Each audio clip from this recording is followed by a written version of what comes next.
You know the child, the one who sits quietly, follows every rule, and never talks back.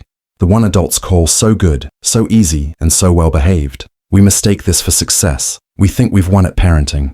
But psychology whispers a different story, one where the quietest children aren't always the happiest. And obedience isn't the virtue we think it is. If you're trying to raise a child who listens, pause for a moment. Are you raising a listener, or are you raising a follower? Reason 3. Obedience trains the external compass, not the internal one. Every time a child is told "because I said so," and they comply without understanding, we teach them a dangerous lesson. Your own judgment is irrelevant. Authority knows best. This doesn't build discipline. It builds dependency. Psychology calls this an external locus of control. The child learns to look outside themselves, to parents, teachers, bosses, for all cues on what is right, safe, and acceptable. They never develop the critical inner voice that says, "This feels wrong to me," or "I have a better idea." The goal isn't to raise a soldier who follows orders. The goal is to raise a navigator who can read their own moral map. When we prioritize blind obedience, we swap their internal compass for a leash. And one day, when you're not there to hold the other end, they won't know which way to go. Reason 2. It replaces curiosity with compliance. Childhood is the engine of human innovation. It's powered by one fuel. Why? Why is the sky blue? Why do I have to?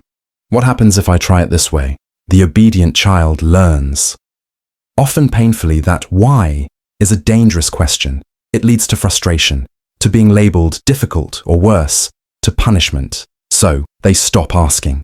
They exchange their curiosity for a quieter, safer life.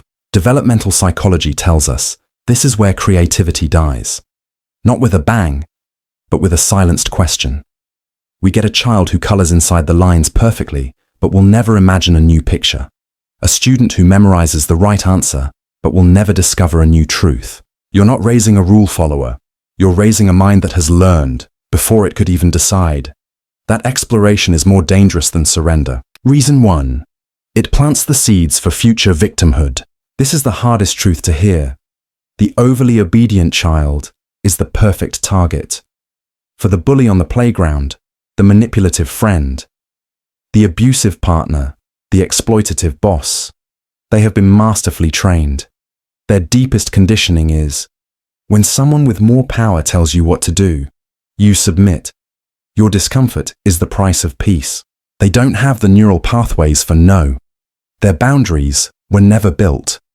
Because you built the walls for them and called it protection. You taught them to ignore the gut feeling that says, this isn't right. Because for years, that gut feeling was the very thing they had to disobey to please you.